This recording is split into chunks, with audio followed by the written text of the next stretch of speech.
Hello, I'm Shelley Rothus, and I'm a different kind of victim. Part 2 of boundaries. As I've explained, it does deal with conditioned normalized victimization syndrome. And that's absolutely true. I myself never really had any boundaries because I never really made them. In the situation I was in, I had to condition myself to just accept and tolerate behaviors and actions that I didn't deserve. So, like I explained, is that with conditioned normalized victimization syndrome, is that it becomes normal throughout all of your relationships when you have been a victim. And it's a learned behavior because you don't want to have consequences or punishment, that is more extreme than what happened initially. So the initial abuse that abuser did and the after effects are two different things. So how the victim handles it afterwards, and if they do defend themselves or if they don't, we're going to get into that too, is the walk away method, as I don't agree with. Like one of the people, ex-friends now, had, shamed me for defending myself against, abusive behaviors or actions. And that's their opinion. They look at it as revenge, yet they themselves would defend themselves against certain things that I was going through and encountering. But, it's do as I say, not as I do type of person. Okay, so back to personal boundaries. When a victim goes through that process and they just condition themselves, those learned behaviors, it becomes normalized to them. And they end up doing it in all of their relationships. And I did that again myself. I knew I was doing it too. After even teaching about it, even in the recent situation, I knew that I was trying to avoid the feelings of grievance, as I had stated, and the loss of what I had.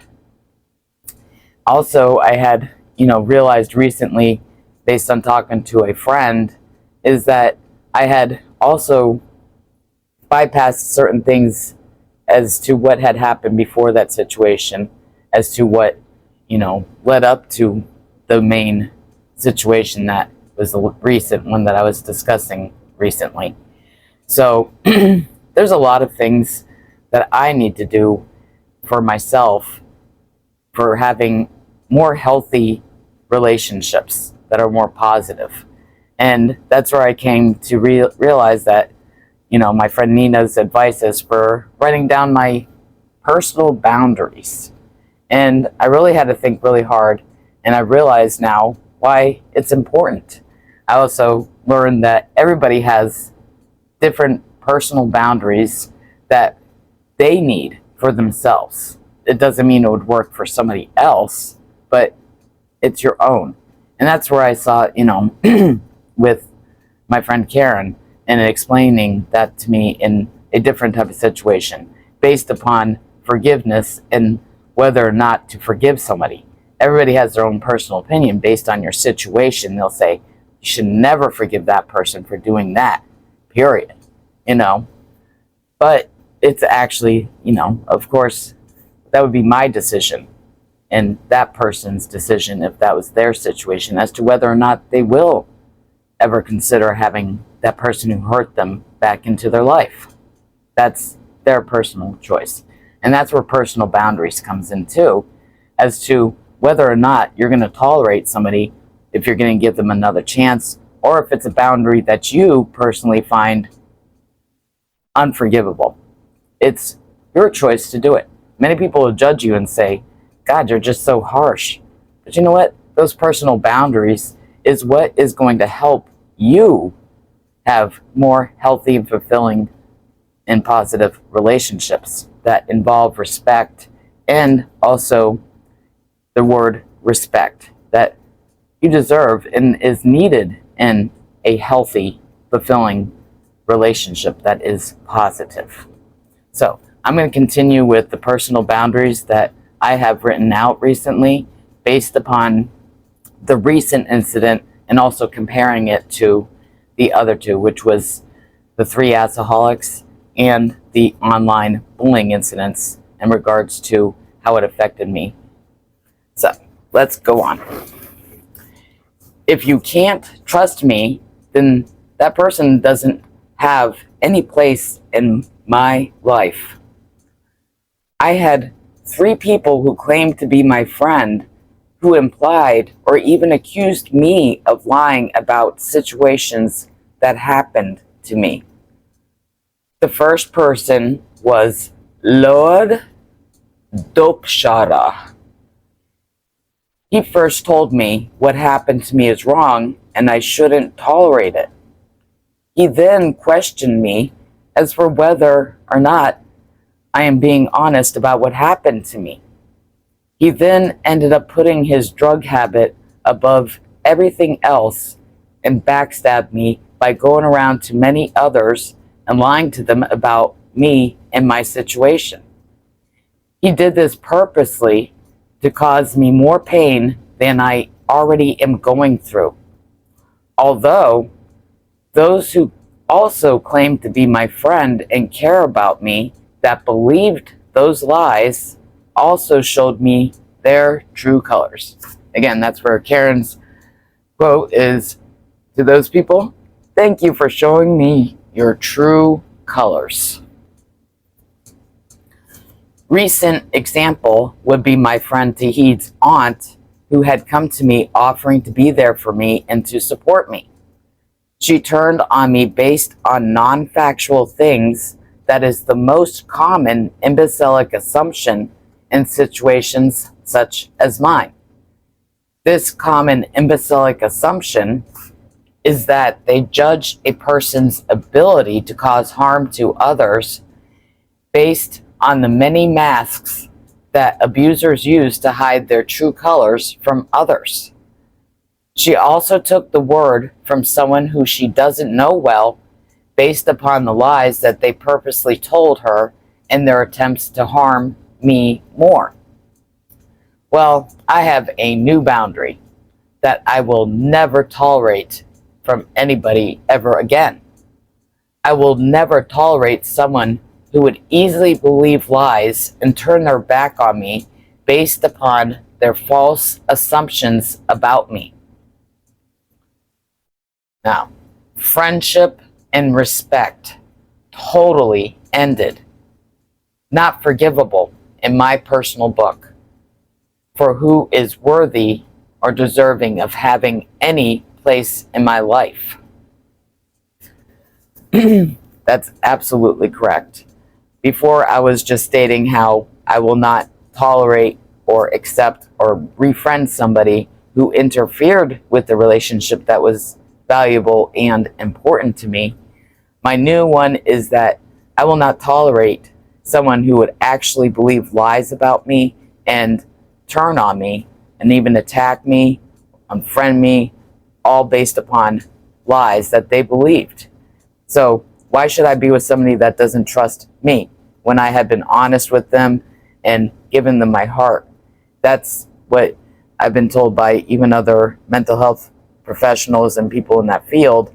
They said that's a betrayal, that friend, was saying that they're there for you and have known you longer, yet they're also making imbecilic assumptions based upon somebody's personal character that, just what they've seen a few times. No, it's not possible that they could do that. Of course, people can hold masks easily over themselves. Even someone that has known certain people, these certain people that she was saying is, they even said, yeah, they have 2 sides.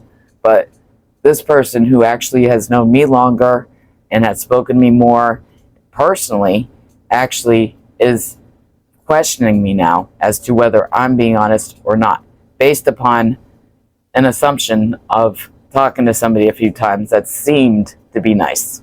Exactly. Very imbecilic. Due to the previous situation that involved Ken, I now will hold the person who I had higher expectations for equally to the person who turned them against me, because it was their choice to take sides with my enemies.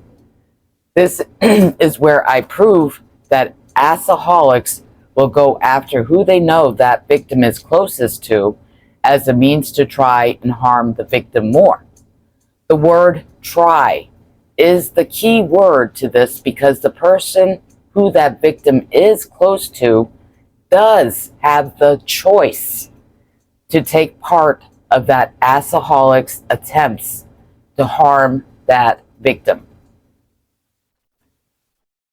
Right there. That's right. Even Ken had the choice to believe the lies that were being said about me. Ken had the choice to be in those bullying hate groups and talking about me behind my back while pretending to be my friend. Ken had that choice. The same applies to even now. The people that turned on me, if they went and talked about me, and if they even, unfriended me, or even sided, or even questioned me, and, questioned whether I'm, lying or this or that, any of those people that, turned on me and started treating me in ill ways, then I should hold them accountable, just like the people that went to them telling them the lies and them believing it. They had the choice to believe those lies over me. And what does that say about the relationship? If there's no trust in it, and that they don't even have the common decency to discuss it with you and see what's going on, or even think of you highly enough, to realize, no, Shelley is an honest person, and she would never lie to me about something like this. That shows that on them, not on me. Same goes with, the situation with Ken. So my new personal boundary that I'm going to be no tolerance at all. They're gone. And that's exactly what I did this time when that person did that. I was like, adios, goodbye, and that's, based on what I learned, what I went through with Ken, is that he chose to believe those lies. He attacked me after, and it traumatized me because I had higher expectations. So even if I have higher expectations of somebody and valued their friendship, that's where the condition normalized victimization syndrome comes in, is that I didn't want to hate those people or get rid of them, because what? There's that want, but those feelings right in between that hold you from going to what you need, So even if me and Ken had spoken again, it's going to go back to what my friend Karen is going through. She wants this with this person, but they did certain things that harmed her. So that would be like with Ken. I'll use that as an example. Say we were to talk again or whatever, there's that want. I miss certain things about our friendship, but those feelings in between, because of those wants and what would I need is that to know that he would have my back and he wouldn't be doing the things he did in the past, which was, attacking me, being in hate groups, taking sides with people that were harming me and unfriending me, ghosting me, So that's what would be needed to change.